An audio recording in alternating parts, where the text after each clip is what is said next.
everyone. Welcome back. Seafood Sylvain Chamberlain here, your guide to your Buddhist studies. Hopefully. That's what I'm trying to do. At least sharing my own experience and benefit of my own study. Hopefully I've learned something in 40 years. Something I can share. Before we start, let's do Daimoku Sanshu, just to get our minds together, okay? Namu Myoho Renge Kyo. Namu Myoho Renge Kyo. Namu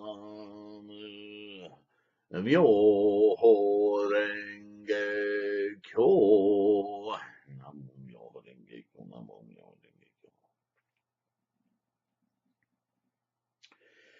I've been thinking about this chapter 9, reading it, rereading it, and I don't want to get too far ahead of myself here, but chapter 10 is going to mark what I think is a shift in the teachings in the Lotus Sutra. Now, popular convention says the Lotus Sutra is divided into two parts. The first 14 chapters being provisional, the second 14 chapters being essential. But there is a line of scholarship that says actually you could view the Lotus Sutra as being divided into three parts.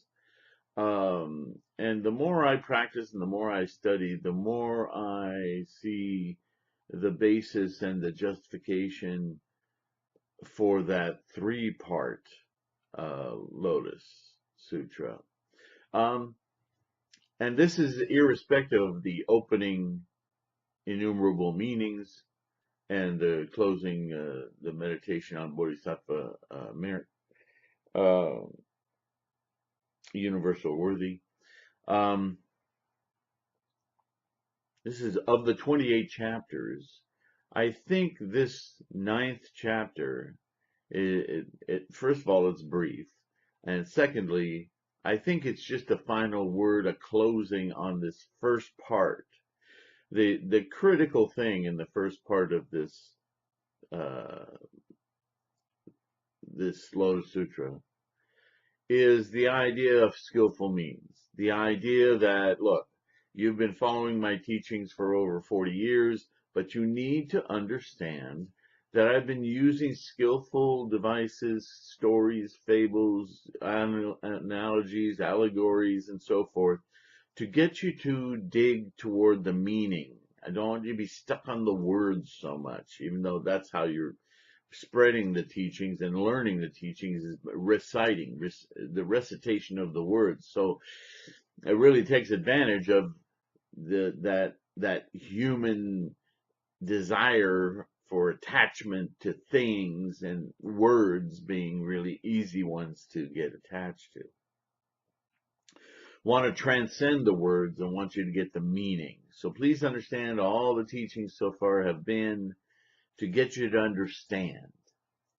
But with chapter 9, it becomes really obvious, if it hasn't been obvious so far, that from the disciples' perspective, from the students, the Shravakas, the Pratyeka Buddhas, the Arhats, the lay people, the lay women, all of the people that are learning or listening to the Buddha still are attached to the idea of the Buddha being him, being a personage, a real thing, a real thing in the sense that he's a human being. They still haven't moved quite to the idea that he's no different than they are, that they have the Buddha within them innately. They still haven't quite glued themselves to that. And the evidence of that is that they're all worried about assurances. They want the Buddha to tell them, yes, you will become a Buddha in so much effort, blah, blah, blah, blah, blah, right? All of the hyperbole of what it's like to, not, number one, spend the time and make the effort, and number two, finally awaken to the fact of Buddha mind, to understand, to re, remove the cravings that create the suffering in your life to live a good life. In fact, entire sects, the Hinayana, the Theravada, uh, are so glued to this life, this body, that they have resigned themselves to enlightenment happens after I leave this body. So it becomes kind of a death cult. A lot of nihilistic cults derive from this Hinayanist thinking. They get stuck, and they think that, okay, so, removing myself from this earthly coil is the way to freedom. But this has never been the goal of Buddhism. The goal, even before Buddha became Buddha, when he was still Siddhartha Gautama searching for truth, his goal was always to live a life without suffering, to live a life well, to be in this life completely without the roiling dissatisfactions, the fears, the disappointments, all of that. There's got to be a way to live life without all of that. And what Buddhism teaches, in fact, is a method to purge the mind of those cravings so that you can see the beauty, the awesomeness, the insane preciousness of this life. So why would a cult of these teachings throw away this life like it's an impediment? The impediment is the attitude, the mind, the way of thinking about this life. But I mean, even today, it's hard to get people to think that way, right? Because people, human beings, in samsaric, our condition is to be attached, right? So we've heard about him conceding to the I say conceding, but he's still using skillful means. Here we are in the Lotus Sutra. He's still using skillful means. He's telling the arhats, look, you think you've gotten what you have not gotten. And a lot of them left, remember, because they didn't want to hear that. But of the ones that stayed, the previous chapter, he assured them, yes, you'll attain Buddhahood. And now, in chapter 9, he's talking to his son and his cousin, Ananda, who's been with him from the start, just uh, servile to him, taking care of every need that he has, food, sleep, blankets, attending to him. Okay? So,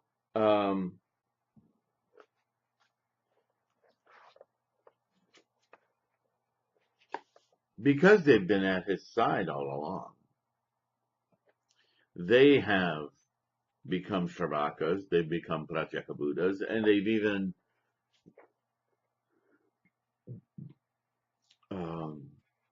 attained what the Hinayanas think of as the highest level of learning, achievement in their practice is Arhat. And they're learning here that that's not it, that that's not the goal. And so the title in this book is Assurances for Arhats Trained and in Training. Let's see what it is in H. Kern's version. Announcement of the future destiny of Ananda, Rahula, and the 2,000 monks. So Arhats aren't mentioned. Because it's really just prediction of the destiny of Arhats training and trained. So Here we go. At that time, Ananda and Rahula thought, quote, we have often thought how happy we would be if we could receive assurance of supreme awakening. Really? You don't get it yet? Then they rose from their seats, went before the Buddha, prostrated themselves at the Buddha's feet, and together said to the Buddha, World-honored one, we too shall have a share of this. We have put only our trust in the Tathagata. We are known and acknowledged by human and heavenly beings and assurers all over the world. Ananda always attends the Buddha, protecting and keeping the storehouse of the Dharma, and Rahula is the Buddha's son. If the Buddha assured us of supreme awakening, not only would our hopes be fulfilled, but also the dreams of many.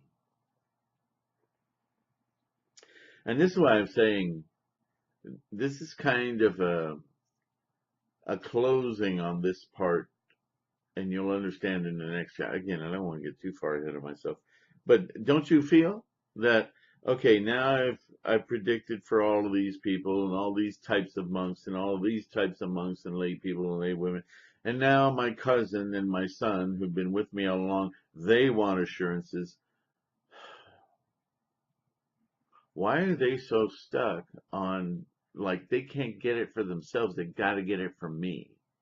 You see what I'm saying? This first part of the Lotus Sutra, it starts out this in the second chapter, explaining to them that everything's been a device. So he kind of owns being the teacher, right? And so let's go on. Then the 2,000 Shravaka disciples who were in training or no longer in training all got up from their seats, bared their right shoulder, went before the Buddha, put their palms together, and in complete devotion looked up at the world-honored one, reverently repeated the wishes of Ananda and Rahula. They said the same thing. We'd like to have that assurance as well. Then the Buddha spoke to Ananda, in the future you'll become a Buddha named King. So he acquiesces, and he gives them their predictions. And he goes into verse. I now say to you, monks, Ananda, upholder of the Dharma, will make offerings to Buddhas afterwards attaining true awakening. His name will be King of Wisdom of mountains and seas, who is unlimited in power. His land will be pure, named Never Lowered Victory Banner. He will teach and transform bodhisattvas, as many as the sands of the Ganges. That Buddha will have great dignity and virtue, his fame going everywhere. And now something else comes to mind as he's doing this. This is not just some, oh gosh, I have to do this to convince them. But there's a reward implied in this. And so what he's really justifying is their desire to Buddhahood. Right? This is the slow shift that's happening underneath this, what I've been calling hyperbole, right? There's a teaching that sounds very particular, but there's also, again, the skillful means of shifting the mental attitude. That teaching isn't literal.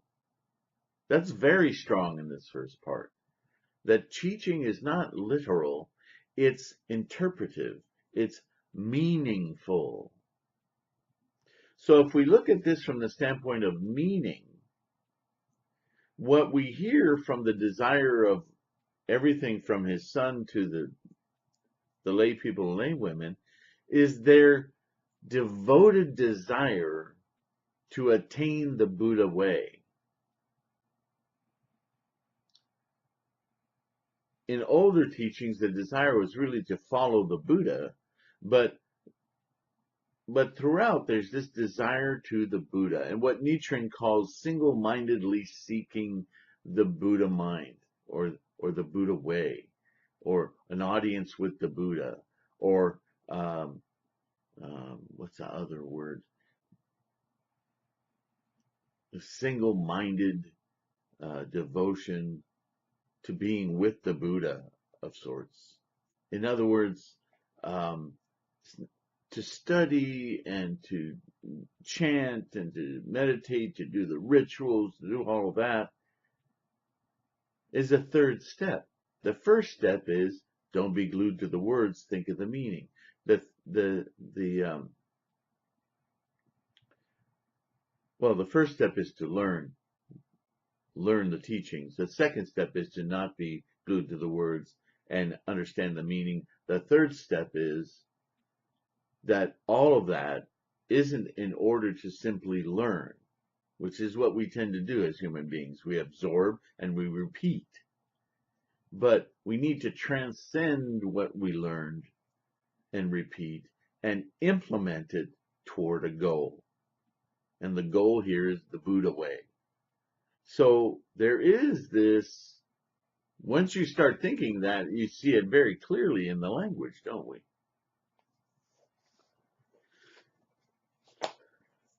Then the 8,000 bodhisattvas in the assembly who had recently started on the way all thought to themselves, the bodhisattvas, obviously in the first stages of bodhisattva, because they think to themselves, we have not yet heard even of the great bodhisattvas receiving such assurances as this. What can be the reason that these Shravakas have obtained such assurances? Because Shravakas is a lower path, right? It's not, we're bodhisattvas, come on. We have to have assurances of becoming Buddhas, and he's giving assurances to these students. The world-honored one, knowing what was on the minds of the bodhisattvas, then said to them, good sons, together under the Buddha Emptiness King, Ananda and I started pursuing supreme awakening at the same time. Ananda always wanted to listen and learn, while I was devoted to active practice. This is why I have already managed to attain supreme awakening. Wow, he just dropped a big old clue there. Exactly what I was just describing, isn't it?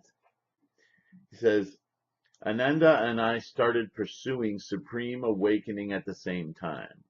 So why am I a Buddha and I have to give assurances to my cousin that he will become a Buddha?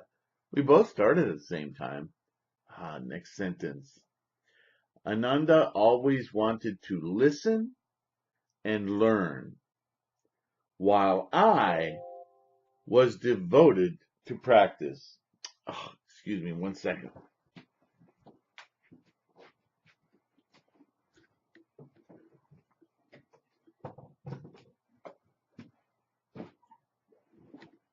Oh, you can see I'm far from perfection. But I had plugged in the computer, the laptop here, but not into the wall, so it just alerted me that the battery was very low. Okay, so what was I saying? Ananda wanted to listen and learn while I was devoted to active practice. You see the difference? I love being a student. Being a student, going to school is very, very inspiring because everybody's hounding knowledge and learning things, and it's an mind-opening experience. But you have to actualize what you're learning. You have to achieve what your goal is, not just learn about it and describe it really well. It's as old as the hills. Those who can't do teach. It's not because they can't do, it's because the teaching of what they can do is more satisfying to them than actually reaching the goal many times. It doesn't mean they're not good teachers, but in a way they are not, because a real teacher is somebody who actually does it, right? So, I've been practicing some 40 years and I'm still struggling with that. I'm trying to be an example. The best I can do in my human form seems to be so far to just become a teacher, a bodhisattva of sorts, teaching the way. So this is part of my wanting to be completely enlightened. I desperately want to be in the Buddha mind. When I chant, I'm there. when I chant and I meditate and I study and I focus every time, no matter how long I do it at this point, um, the minute I turn around, everything is glorious to me. But, I can say that all day long and describe what it feels like and how it slowly ebbs away as I am still in samsara, of course, and hanging on to that Buddha mind. Um, it's very difficult. But until you experience it, it has no meaning. That's why it's so important. And he's driving home the point one last time here, that people maintain their conviction, their strong mind. Starting with chapter 10, he's going to get down, he's going to roll up the sleeves and go, okay, with your strong mind, this is what you do. With your strong mind, you're going to devote yourself to active practice. You're no longer going to be listening and learning. You're going to move into active practice, giving it away right here. This is what attains Buddhahood. There's more bombs to come, but there's a shift in the teaching. All right. This is why I have already managed to attain supreme awakening, while Ananda has been taking care of my teachings. He will take care of the Dharma storehouses of future Buddhas and teach, transform, and develop multitudes of bodhisattvas. Such was his original vow. So now he receives this assurance. When Ananda heard his own assurance and the adornments of his land in the presence of the Buddha, his vow was fulfilled, and he was filled with joy at hearing something he had never heard before. Instantly, he remembered the Dharma storehouses of unlimited tens of millions of billions of past Buddhas and understood them without difficulty, as if he were hearing them in the present. He also recalled his original vow. Then Ananda spoke in verse. So, he attained. He awoke. So this is a description of him awakening to, oh yeah, the rarely met world-honored one reminds me of the teachings of innumerable Buddhas in the past as if I were hearing them today. Now, having no more doubts, I dwell at peace in the Buddha way. You see? As a skillful means, I will be a servant to protect and embrace the Buddha's teachings. So, I'm now in my Buddha mind. But in my Buddha mind, I will still perform the duties of a bodhisattva. Because that is my role here in human form. This is a really, really big clue. Then the Buddha spoke to Rahula. In the future, you'll become a Buddha, named one who walks on flowers of the seven treasures Tathagata, one worthy of offering stone on earth, so on and so forth. He's talking to his son now.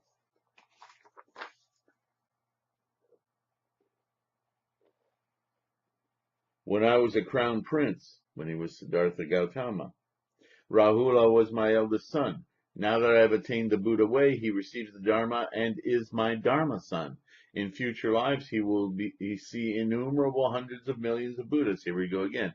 The process of enlightenment, the process of awakening. As the eldest son of each of them, he will single-mindedly seek the Buddha way. There it is. It's almost exact quote that Nichiren pulls out of here.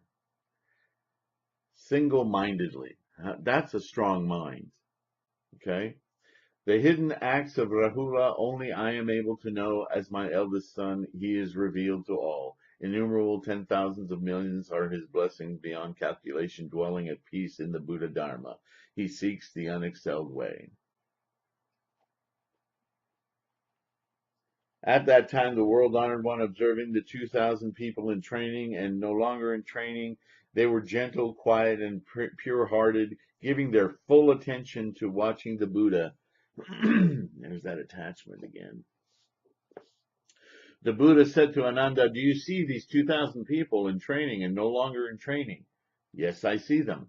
Ananda, these people will make offerings to as many Buddha Tathagatas as there are specks of dust in the 50 worlds. They will revere and honor them protect and keep their Dharma storehouses. Finally, at the same time, in all the lands of the 10 directions, they will become Buddhas. All will have the same name, jewel sign, and be Tathagatas, worthy of offerings, truly awakened, so on and so forth. Then the world honored one wanting to say, we said once again, spoken verse, to these 2,000 Sravakas, now in my presence, I give assurances that in the future all will become Buddhas. The Buddhas to whom they make offerings will be numerous as the specks of dust mentioned above. After protecting and keeping the Dharma storehouses, they will reach true awakening. Each will have a land. Da, da, da, da, da, da. Now, it's an interesting thing here.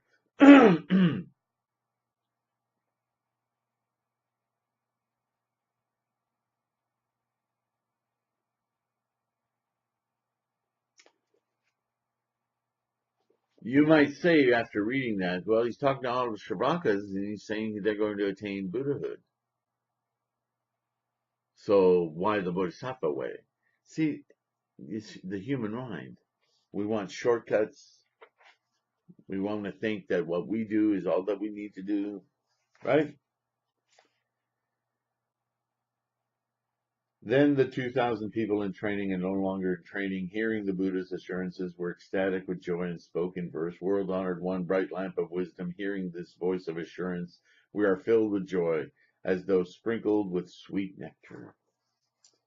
So, that's it. That's chapter 9. So you see why I say it's kind of a closing on that, because the last couple of chapters he's been giving assurances a lot to every kind of person there is. But the assurances are couched in, you have to be truly of strong mind, and that is what will take you to the Buddha way. That there is no other way. That your way right now of being a Shravaka or Pratyeka Buddha, even an Arhat, is you haven't arrived. You don't know what full awakening is yet. You must strive for the Buddha way. So it's kind of like, okay, the 9th chapter is kind of a repetition, but it brings it home to his most intimate followers, okay? So, I'm not going to jump into chapter 10 because chapter 10 is a biggie. I'm sure it's going to take more than one video for me to discuss it. And again, represents a shift. So, I keep promoting that, but I think it's important because what happens in chapter 10 is now he's going to give us tools. Now he's going to say, okay, no matter what vehicle you've been following so far, no matter what status in learning the teachings, now that you know that your dedication, that the teachings, number one, the teachings are skillful means, and number two, that your dedication, your single-minded dedication to the Buddha way is all important in your awakening. Now I'm going to tell you how. And it becomes really obvious, this shift, when we start getting into chapter 10. And we'll talk about it. I'll talk about it, certainly. Hard to stop me. Not really. Just press the button. All right, so this is less than a half hour, so that's kind of nice. You get to take a rest, go get something to drink, chant, meditate.